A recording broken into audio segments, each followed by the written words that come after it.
আসসালামু আলাইকুম। সম্মানিত সুধীমণ্ডলী, আমরা সূরা ফাতিরের 15 নম্বর আয়াত থেকে এখন ধারাবাহিক আলোচনা করব ইনশাআল্লাহ। আউযু বিল্লাহি মিনাশ শাইতানির রাজীম।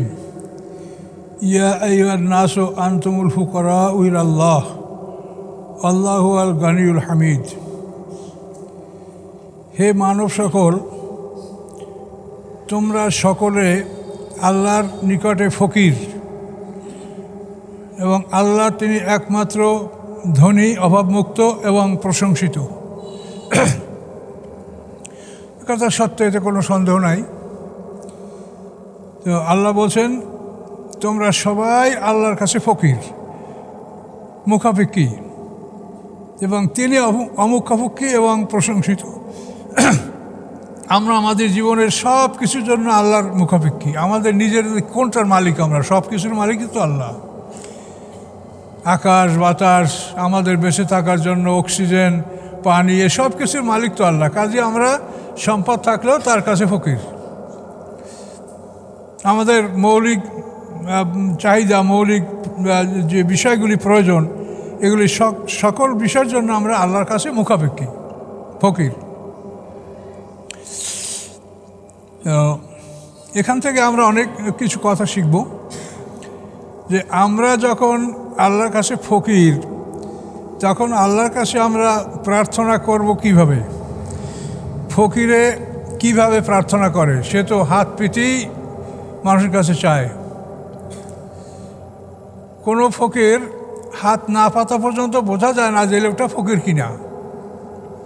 হাত বাড়ালেই বোঝা যায় যে উনি ফকির। তো আমরা যখন আল্লাহর কাছে ফকির, এ কথা যখন আল্লাহ ঘোষণা করেছেন, তখন আমাদের বুঝতে হবে যে আমরা প্রার্থনা মোনাজাত যেটা করি, এখানে আমাদের হাত তুলেই করতে হয়, যেহেতু আমরা ফকির, তিনি ধনী। কাজে এখানে কোনো রকম অহংকার করা চলবে না যে আমি হাত তুলব না। আপনার সমকক্ষ আত্মীয়র কাছে যদি আপনি কিছু চান, তখন আপনি তার কাছে হাত পাতবেন না। বলবেন যে ভাই, আমার একটা সমস্যা, আমাকে আপনি 1 লাখ টাকা ধার দিতে পারবেন কি না, কিন্তু আপনি হাত বাড়াবেন না। কিন্তু একজন ফকির কিন্তু আপনার কাছে হাত বাড়িয়ে যাবে। এটা কিন্তু স্বাভাবিক, আপনি দেখতে পাচ্ছেন সমাজে। এই জন্য আল্লাহ যখন আমাদেরকে ঘোষণা করলেন যে তোমরা সবাই আমার কাছে ফকির, তাহলে আমরা সবাই আল্লাহর কাছে হাত পেতে চাবো। এটাই সুন্দর। এবং ফিকহ শাস্ত্র, যেটা হানাফি ফিকহ, এই শাস্ত্রে বলা হয়েছে যে নামাজের পরে হাত তুলে মোনাজাত করা মুস্তাহাব, এবং সকলকে নিয়ে মোনাজাত করবেন। তার কারণ এইটা দোয়া কবুল হওয়ার সময়, এবং মুক্তাদিরা সবাই তো ভালো দোয়া জানে না। ইমাম সাহেব দোয়া করবে, ওরা আমিন আমিন বলবে, সবাই ইমাম সাহেবের সমপরিমাণ সওয়াব পাবে। কাজে এটা যদি পৃথক করা হয়, তাহলে তো সবাই দোয়া জানেই না যে কী দোয়া করতে হবে। তো এই জন্য নামাজের পরে সম্মিলিতভাবে দোয়া করা, এটা মুস্তাহাব বলা হয়েছে। নামাজের কোনো অংশ না, কিন্তু এটা মুস্তাহাব। এটা দোয়া কবুল হওয়ার একটা সময়। তো অনেকে বলেন যে আল্লাহ রসুল এটা করেন নেই, কিন্তু এটা বলা তাদের মুখের কথা। আল্লাহ রসুল করেন নেই, তো আপনি কি করে জানেন? আপনি কি আল্লাহ রসুলের কাছে ছিলেন যে আপনি বলেন আল্লাহ রসুল করেন নাই? এগুলি কথা হলো ওই খ্রিস্টানদের শেখানো কথা। কথাটা অনেক গভীরে চলে যাচ্ছে। তার কারণ দেখেন, খ্রিস্টানরা ধীরে ধীরে আমাদেরকে ওদের দিকে টানছে, আস্তে আস্তে টানছে। দেখেন, এই খ্রিস্টানদের ধর্মীয় নেতা, তাকে ওরা ফাদার বলে। আর এই ফাদার মানে বাবা, আর এই বাবা দ্বারা তারা আল্লাহকে বোঝায়। এটা কত বড় মারাত্মক! আমি আমাদের বরিশাল অঞ্চলে খুব বড় একটা খ্রিস্টানদের গির্জা আছে, পাদ্রী শিবপুর। তা আমি ওখানে গেলাম, ওই অঞ্চলে তাফসীর করতে গেছি। তখন মনে করলাম যে যাই দেখি গির্জাটা ওখানে কেমন কি আছে। তো দেখলাম বিশাল গির্জা, ঈসা আলাইহিস সালামকে নিয়ে তার মা মরিয়াম দাঁড়িয়ে আছে, ঈসা আলাইহিস সালামকে সুরেবিদ্ধ করা আছে ঝুলন্ত অবস্থায়। এই সব ছবিগুলো সেখানে আছে, মূর্তিগুলো আছে। তো আমি তাদেরকে জিজ্ঞাসা করলাম যে আপনাদের এই গির্জার স্টাফ, এরা কি এই বাঙালি, আমাদের দেশেই, না ইউরোপিয়ান, কোথার কি? তোরা বলে যে আমাদের খালি ফাদারটা ইউরোপিয়ান, আর তার সব এই অঞ্চলের বাংলাদেশি। এই ফাদার, এখন এদের যে ফাদার এইটা কিন্তু আমাদের মধ্যে ওরা ঢুকাছে। কারণ আমাদের যত পীর এগুলো সব বাবা, খাজা বাবা, আটরশি বাবা, যে সব পীরেরা বাবা। কিছু পীর আছে বাবা ছাড়াও, পীরদের মধ্যেও কিছু ভালো আছে কিন্তু সংখ্যায় কম, কিন্তু অধিকাংশ বাবা। তো এখন ওরা আমাদেরকে ওরা বাবার মধ্যে ঢুকাইছে। ওদের ধর্মীয় গুরু বাবা আর আমাদের পীরসাহেবরাও সব বাবা। আবার ওরা কবরে ফুল দেওয়া, এটা যে ওদের একটা ট্র্যাডিশন, এটা কিন্তু ওরা আমাদের মধ্যে এমনভাবে ঢুকিয়েছে যে এটাকে আমরা অনিবার্য মনে করি। এটা না হলে মনে হয় যেন আমরা রাজনৈতিকভাবে বা সামাজিকভাবে মনে হয় যেন পিছিয়ে পড়ছি। আমরা যদি বড় করে একটা ফুলের তোড়া নিয়ে মাজারে না যাই, তা মনে যেন আমরা পিছিয়ে পড়ে গেছি। তো এই প্রতিযোগিতামূলক ফুল দেওয়া এটা সম্পূর্ণ খ্রিস্টানদের একটা প্রথা। শরিয়তে এটা বেদাত এবং অপব্যয়, ইসরাফ। এখানে আপনি হাজার হাজার টাকা ব্যয় করে আপনি এটা কী জন্য করছেন? এই জন্য কি মূর্তি কেনার সব পাবে এই ফুল কেনার টাকার? বলেন। তাহলে এগুলি আমাদের মধ্যে আস্তে আস্তে অনুপ্রবেশ করছে, কিন্তু আমরা এগুলির প্রতি নজর দিই না। ক্যান্টনমেন্টের সামনে শিখা চিরন্তন কী জন্য লাগবে? আমরা কি অগ্নিপূজক? যে আমাদের আর্মি ক্যান্টনমেন্ট হেডকোয়ার্টারে শিখা চিরন্তন জ্বালানো আছে, আগুন। এটা তো মানে অগ্নিপূজক, এটা একেবারে হারাম একটা কাজ, অগ্নিপূজকদের এই কার্যকলাপ। তো আমরা ধীরে ধীরে ইহুদি খ্রিস্টানদের অনুকরণ করছি। এবং আল্লাহ রসুলের হাদিসে আসে, আল্লাহ রসুল বলেছেন, ইন্নাকুম লাতাত্তাবিউনা সুনানা মান ক্বাবলাকুম। আল্লাহ রসুল বলেন, নিশ্চয়ই তোমরা তোমাদের পূর্ববর্তীদের রীতিনীতি এটা তোমরা অনুকরণ করবে। তো আল্লাহ রসুল বলেন, শিবরান বে শিবরেন, জেরান বে জেরাইন, এক বিঘাত করে, এক হাত করে তোমরা তাদের দিকে আগাতে থাকবে। হাত্তালাও দাখালু হুজুরাত দাব বেলাত্তাবাতমহুম, এমনকি তারা যদি গুই সাপের গুহার মধ্যে ঢোকে, তোমরা তাদের পিছে পিছে গুই সাপের গুহার মধ্যে ঢুকবে। আল্লাহ রসুলের হাদিস। সাহাবায়ে কেরাম বলেন, ইয়া রাসূলুল্লাহ, ইহুদান নাসারা, আপনি আমাদেরকে ইহুদ নাসারার কথা বলছেন? তাছাড়া ফামান, যে আর কে, তাদেরই তোমরা অনুকরণ করবে এবং করছো। এখন দেখেন আল্লাহ রসুল যে ভবিষ্যৎবাণী করে গেছেন, এটা কিন্তু আস্তে আস্তে আমরা সকল ক্ষেত্রে তাদের অনুকরণ করছি। আমরা গণতন্ত্র, এটা খ্রিস্টানদের আব্রাহাম লিঙ্কনের একটা থিওরি, সেটা আমরা বাস্তবায়িত করছি। গণতন্ত্রের জন্য আমরা খুব উৎসর্গছি, জানমাল সব, এবং গণতন্ত্রকে আমরা মনে করি যেন মানে আল্লাহর কোরআনের মতো এটা সম্মানিত গণতন্ত্র।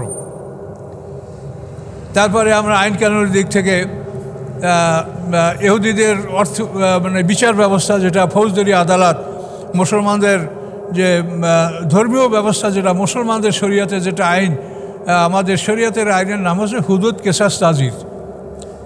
ক্রাইমটা, অন্যায়টা তিনটা ভাগে বিভক্ত: আল্লাহবাদী কেস, মানুষবাদী কেস, জেনারেল কেস। তো আল্লাহবাদী কেসের বিচারের নাম হুদুদ, মানুষবাদী কেসের বিচারের নাম কেসাস, জেনারেল কেসের বিচারের নাম তাজির। হুদুদ, কেসাস, তাজির, এটা হলো আমাদের সিরাতাল মুস্তাকিমের বিচার ব্যবস্থা। কিন্তু এটা আমরা হারিয়ে ফেলেছি। 1860 সনে পাক ভারত উপমহাদেশ থেকে মুসলমানদের কাজীপদ বিলুপ্ত করা হয় এবং ফৌজদারি আদালত আইন প্রবর্তন করা হয়। তাহলে এখন আল্লাহ রসুল যে ভবিষ্যৎবাণী করে গেছেন যে তোমরা আস্তে আস্তে তোমাদের পূর্ববর্তীদের সুন্নাত, তাদের নিয়ম রীতি তোমরা অনুকরণ করতে থাকবে। এক বিঘাতে, এক হাত, শেষ পর্যন্ত তোমরা ওরা গুই সাপের গুহায় ঢুকলে তোমরা তার পিছনে পিছিয়ে গুই সাপের গুহার মধ্যে ঢুকবে। তাহলে এখন এগুলি আমাদের লক্ষ্য রাখতে হবে। এখন আবার ওরা এই মোনাজাত নাই, নামাজের পরে সম্মিলিত মোনাজাত বেদাত, এই কথাটার কোনো দলিল প্রমাণ নেই আজ পর্যন্ত। এটা তো আপনারা এই 20-30 বছর আগে, এর আগে কিন্তু এই কথাটা আমরা শুনি নাই কোথাও যে মোনাজাত করা বেদাত। এটা এরা নূতন আবিষ্কার করছে, এটা খ্রিস্টানদের সম্পূর্ণ। কিন্তু এক শ্রেণীর আলেম আল্লাহরও সেটা করেন নাই। মানে মুখস্থ কথা। ঈসা আলাইহিস সালাম আল্লাহর পুত্র, কোনো দলিল আছে? বিনা দলিলে কোটি কোটি মানুষ মানছে। তো এখন মোনাজাত না, এটা আপনারা মানবেন না? বিনা দলিলে মানেন, আল্লাহ রসুল করেন নাই, বাস। তো এই জন্য আমরা প্রত্যেকটা কথা কোরআন থেকে আপনাদের কাছে আমরা প্রমাণ উপস্থাপন করার চেষ্টা করছি। এবং এভাবে দেখেন আল্লাহ তাআলা এই বিষয়গুলি কত কঠিনভাবে নিষেধ করেছেন। লা তাত্তাখিযুল ইয়াহুদা ওয়ান নাসারা আউলিয়া। আল্লাহ বলেছেন ইহুদি খ্রিস্টানদেরকে তোমরা বন্ধু হিসাবে গ্রহণ করো না। অমাইয়া তাওয়াল্লাহু মিনকুম ফাইন্নাহু মিনহুম, তোমাদের মধ্যে হতে যে কেহ তাদের অনুকরণ করবে সে তাদের মধ্যেই গণ্য হবে। পরিষ্কার করে আয়াত। কোরআনে এইসব কথা থাকার পরেও আমরা অনেক রোজা নামাজ সবই করি, কিন্তু তারপর আমরা গণতন্ত্রের পক্ষে কথা বলি। আসলে গণতন্ত্রটা যে কে আবিষ্কার করছে সেটা আমরা খুঁজে দেখি না। এটা তো আর বেশি দিনের পুরানোর কথা না। 1776 সালে আমেরিকার স্বাধীন হয়েছে। আব্রাহাম লিঙ্কন আমেরিকার প্রেসিডেন্ট, সে এটা বলছে, government of the people, for the people, by the people. এটা আব্রাহাম লিঙ্কনের কথা। এখন এই গণতন্ত্রটা একবারে আপনাদের কাছে ধর্মগ্রন্থের মতো পবিত্র, এবং এই শাসনতন্ত্র এগুলি কি হচ্ছে আমাদের? আস্তে আস্তে আমরা কোথায় যাচ্ছি? মৃত্যুর পরেই তো দেখবেন যে নূতন জগতে আমরা ঢুকে পড়ছি, সূচনা হয়ে গেছে। বরজাকের পরে কিয়ামত হবে, এবং সব কিছুর বিষয় আমরা আল্লাহর কাছে হিসাব নিকাশ দিতে বাধ্য থাকব, যে আমরা কি করেছি, আল্লাহ কি বলছেন, আমরা কি করছি। তো এখানে আল্লাহ এতটুকু বলছেন যে হে মানব সকল, তোমরা সবাই আল্লাহর নিকটে ফকির, এবং আল্লাহ একমাত্র তিনি মুখাপেক্ষী, আর তোমরা সবাই ফকির।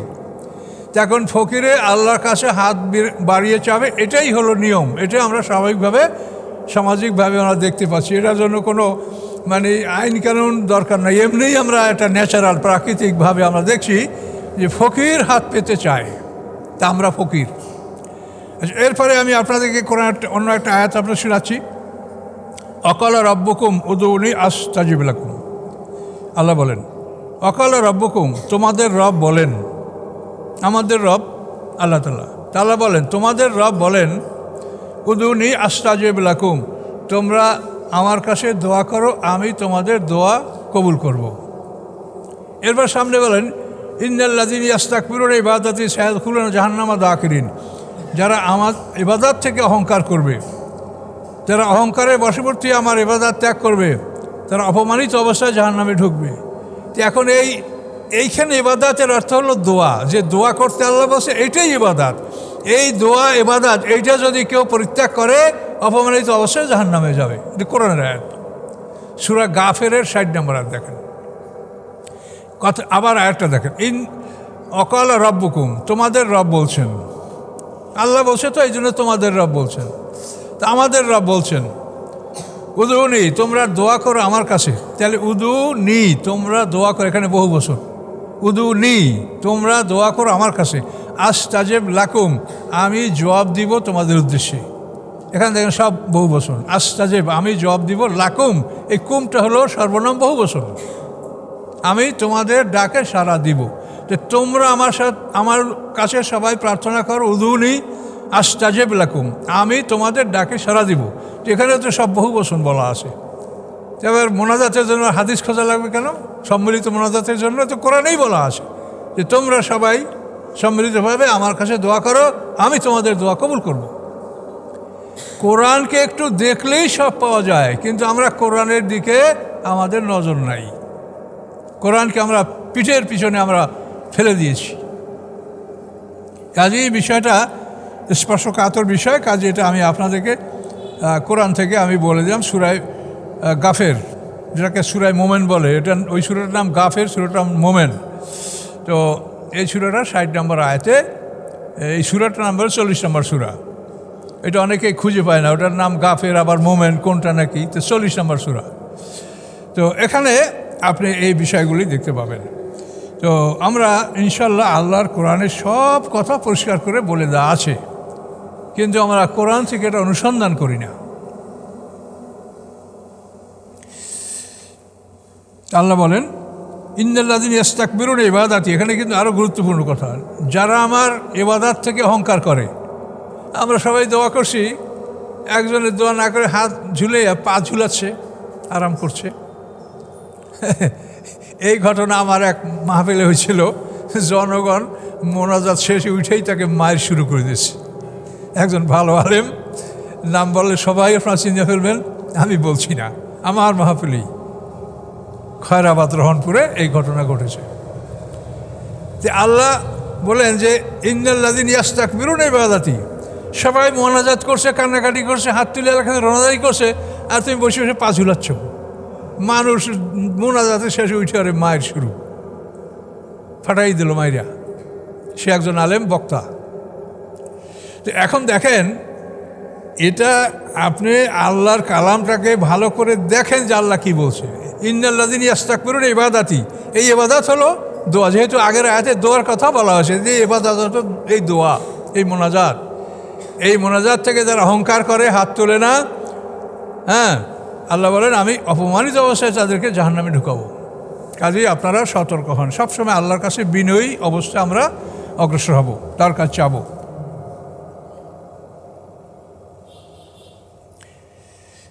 এই আশা ইউযহিবকুম, আল্লাহ ইচ্ছা করলে তোমাদেরকে নিয়ে যেতে পারেন এই পৃথিবীর থেকে। ওয়ায়াতাবে খালকেন জাদিদ, এবং তিনি নূতন সৃষ্টি নিয়ে আসতে পারেন। অবশ্যই পারেন।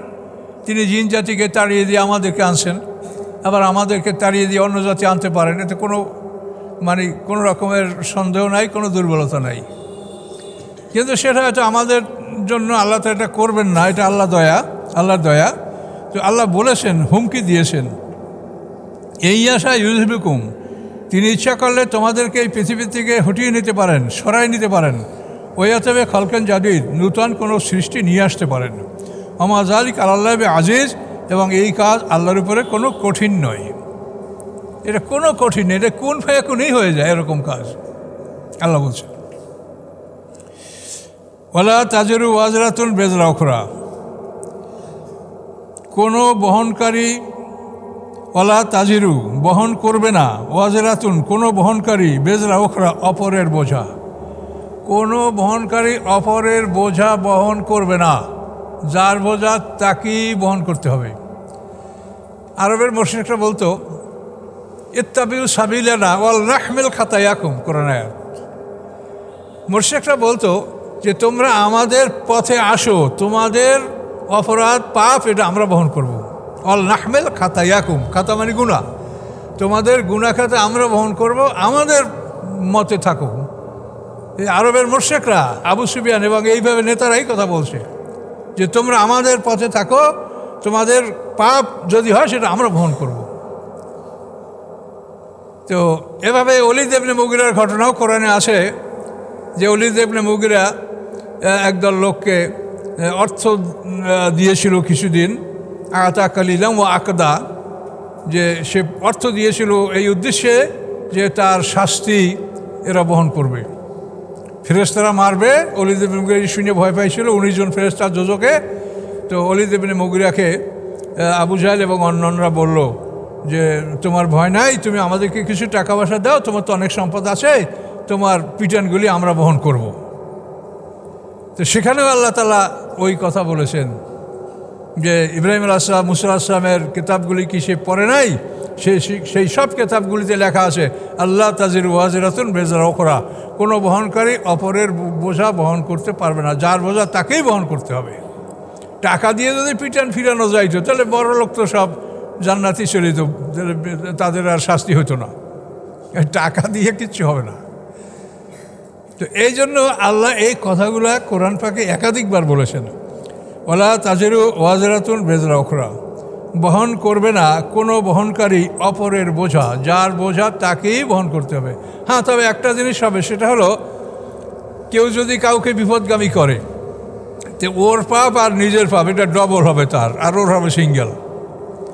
মনে করেন একটা কিশোর, একটা যুবক একটা ছেলেকে নিয়ে সিনেমায় হলে ঢুকলো। এখন ওই ছেলে জানে না, কিন্তু ও ওকে বুঝে শুনে বা ওকে বন্ধুত্বশীল আচরণে নিয়ে গেল। এখন ও যে ওকে নিয়ে গেছে, এই জন্য ও নিয়ে গেছে, এই জন্য ওর পাপের 1 গুণ এর আমলে আসবে, আর নিজের 1 গুণ, 2 গুণ, আর ওর হবে 1 গুণ। কিন্তু ও নিষ্কৃতি পাবে না, ওর 1 গুণ হবে আর এর 2 গুণ হবে। এইটা সূরা নেসার মধ্যে আল্লাহ বলেছেন, মাইয়াশফা শাফাতান হাসানাতান ইয়াকুল্লাহু নাসিবুম মিনহা ওয়া মাইয়াশফা শাফাতান সাইয়্যাতান ইয়াকুল্লাহু কিফলুম মিনহা। আল্লাহ বলেছেন পরিষ্কার যে ভালো কাজের সুপারিশ যে করবে, এই ভালো কাজের একটা অংশ, সবের একটা অংশ সে পাবে, আর মন্দ কাজের সুপারিশ যে করবে সে এই মন্দ কাজের একটা ফলাফল পাবে। এই যে না, এখন আমাদের সামনে নির্বাচন, এখন আমরা যদি এমন একটা লোককে নির্বাচন করি যে ক্ষমতায় এসে সে জনগণের ধন সম্পদ আত্মসাৎ করছে, চুরি করছে, তো হাসরের ময়দান দেখবেন যে ওই চুরির ভাগ আপনার আমলনামায় সাথে সাথে ফেরেশতারা লিখে রাখছে যে ওই লোক আত্মসাৎ করছে, যারা তাকে ভোট দিয়েছে প্রত্যেকের আমলে ওই আত্মসাতের পাপ লেখা হবে। তুমি তাকে ক্ষমতায় বসিয়েছো, তোমার ক্ষমতা বলে সে ক্ষমতা লাভ করে এই চুরি করছে, কাজে এটার ভাগ তুমিও পাবে।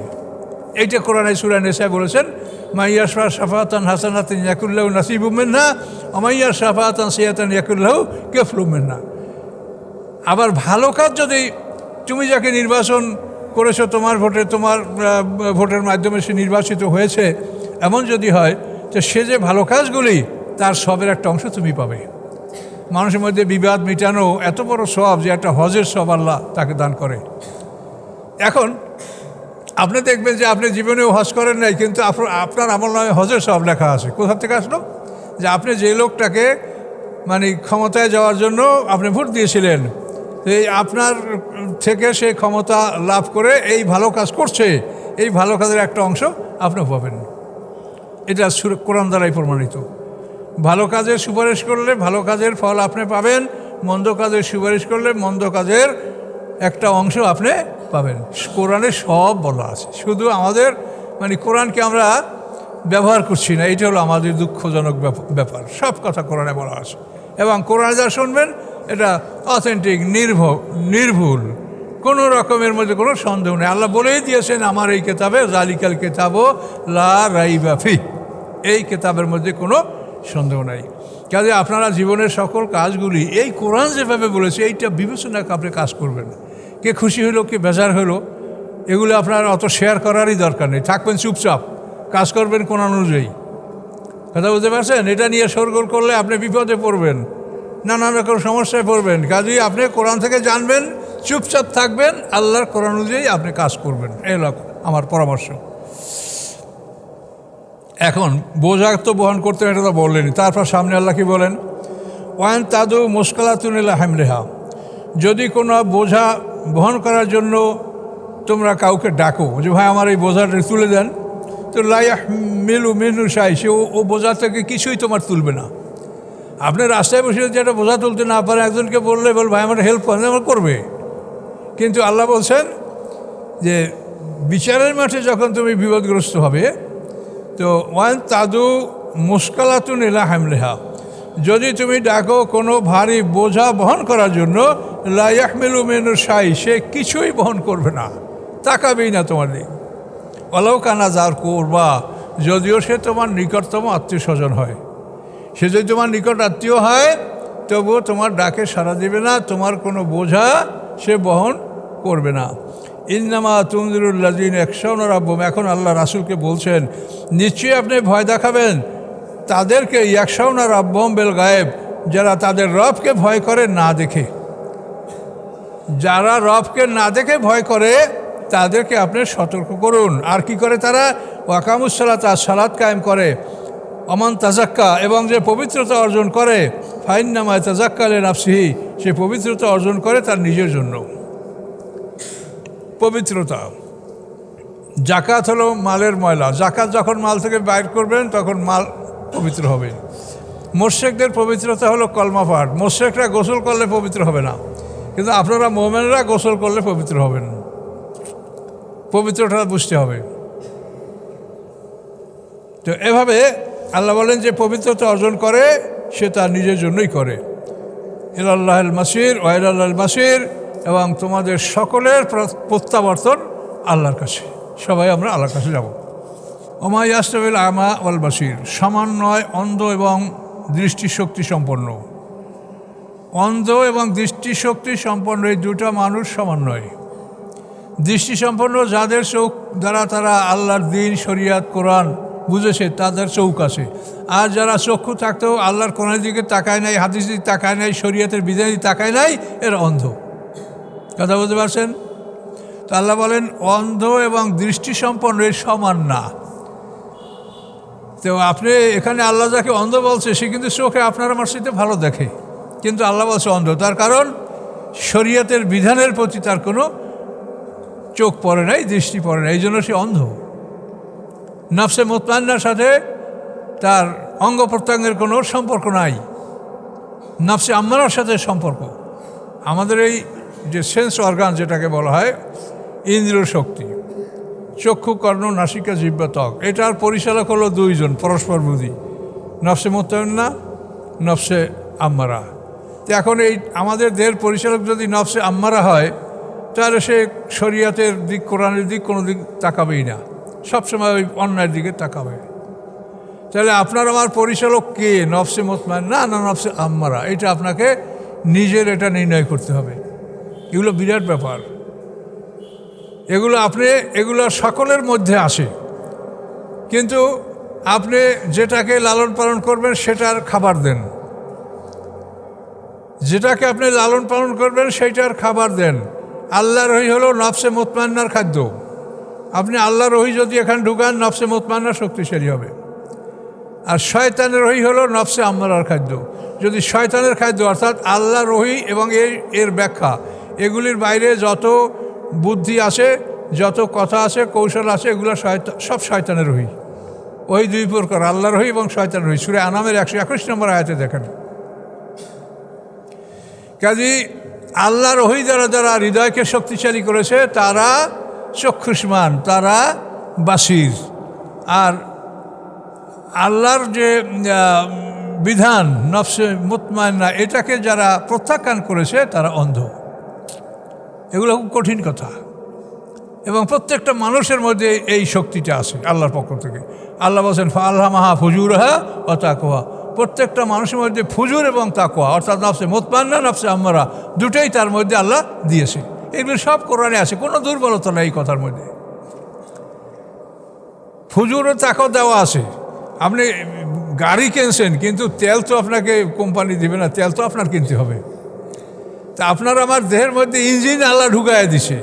এখন কোন ইঞ্জিন চালু করবেন সেটা আপনার ব্যাপার। যদি নফসে মুতমাইন্নার ইঞ্জিন চালু করতে চান, তা আল্লাহর ওহী ঢুকান। আর যদি নফসে আম্মারা চালু করতে চান, তা আল্লাহর ওহী বাদ দিয়ে শয়তানের ওহী ঢুকান। গান বাজনা, জারি যাত্রা, নোবেল, নাটক, ওই বড় বড় লেখক কবিদের পড়া কথা, ওগুলো আপনারা ঢুকান। তাহলে আপনি খুব জ্ঞানের অধিকারী হবেন, শয়তানের জ্ঞান সব।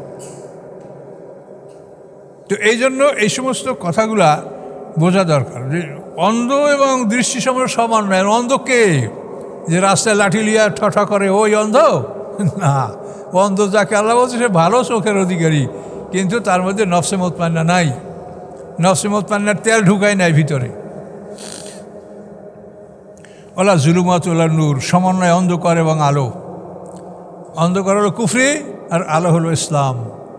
ইসলাম এবং কুফুর এই দুটা জিনিস সমান নয়। ওলা জিল ওয়ালাল হুরুর, এবং সমান নয় ছায়া এবং সূর্যের তাপ। ছায়া এবং সূর্যের তাপও সমান না। ছায়া আরামদায়ক, সূর্যের তাপ কষ্টদায়ক। অমাইয়াস্তাবিল হাইয়া ওয়াল আমওয়াত, সমান নয় জীবিত এবং মৃত।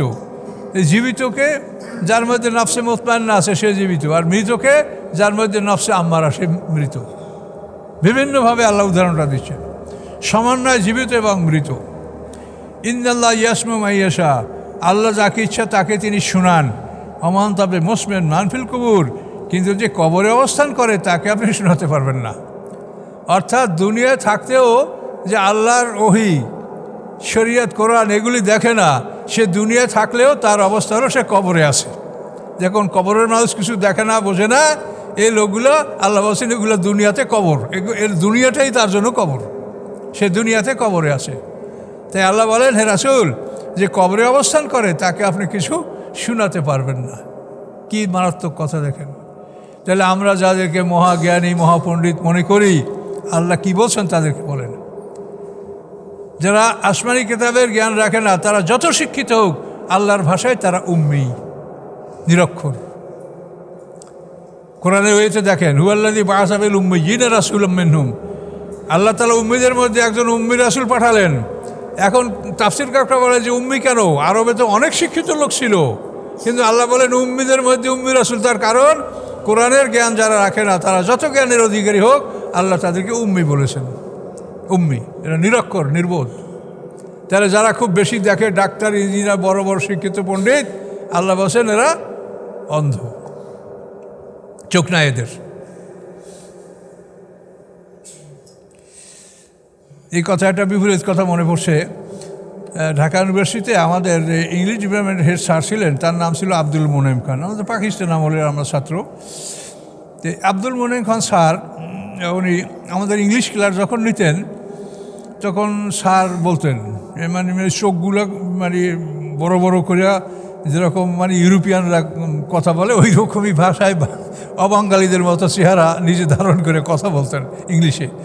তো স্যার আমাদেরকে একটা কথা প্রায় ক্লাসে বলতেন যে আমি পৃথিবীর সব দেশে গেছি, আমি সব পড়েছি, সব দেখেছি, এই পৃথিবীতে শুধু একটা জিনিস আছে, সেটা হলো কোরআন, এছাড়া এই পৃথিবীতে কিচ্ছু নেই। আশ্চর্য কথা। যত ডাক্তার ইঞ্জিনিয়ার যত জ্ঞান ভাণ্ডার উনি সবই নাকচ করে দিলেন যে কিচ্ছু নাই পৃথিবীতে, একটা জিনিস আছে, সেটা হচ্ছে আল কোরআন। আসলে এটাই সত্য কথা। আমরা জীবনে হাজার হাজার কোটি বছর বেঁচে থাকবো, এইটা সম্বন্ধে কোনো জ্ঞান নাই। আপনি বিশাল এক শিক্ষিত হইয়া মানে মাস্টার ডিগ্রি, তারপরে ভিসিএস, তারপর ইপিসিএস, যত কিছু ডিগ্রি আছে সব আপনি করেছেন, কিন্তু আপনি সামনে যে আপনার বিশাল জীবন, সেই জীবন সম্বন্ধে আপনি কিছু জানেন না। তাহলে বলেন এই রোগটা কি মূর্খ কিনা বলেন? এই পৃথিবীতে কতটুকু সময় থাকবেন?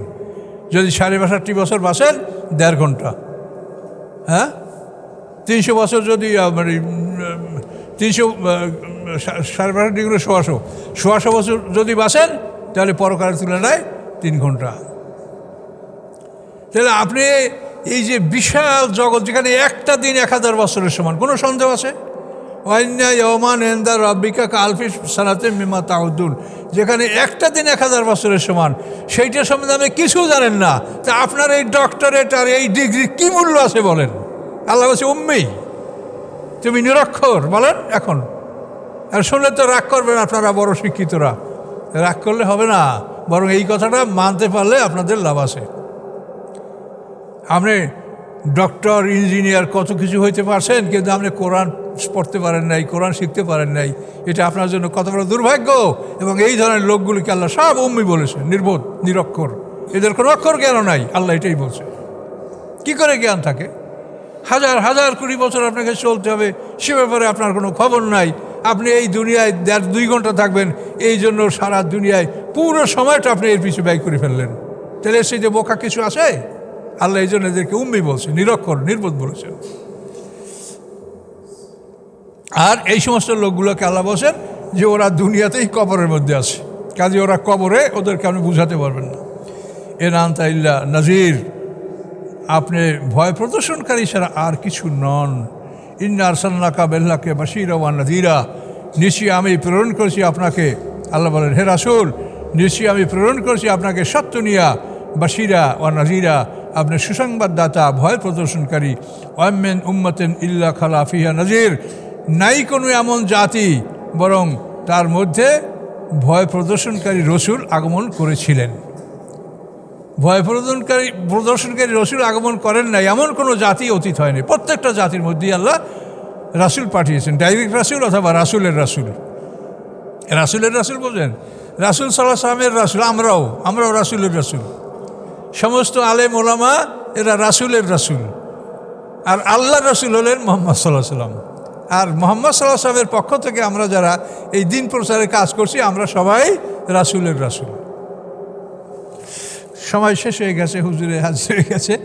তো আমরা একটু এই একটা সামনে পড়িয়া এর করি।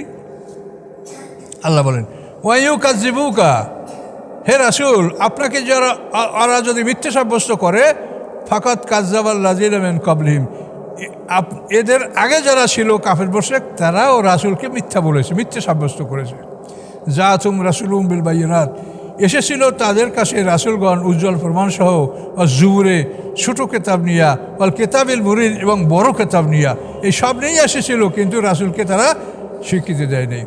সুম্মা আখাযতুল্লাযীনা কাফারু, অতবার আমি পাকড়াও করেছি অবিশ্বাসীদেরকে। ফাকাইফা কানা নাকির, কীরূপ ছিল আমার পাকড়াও, আমার শাস্তি কীরূপ ছিল? আল্লাহ প্রশ্ন করছে।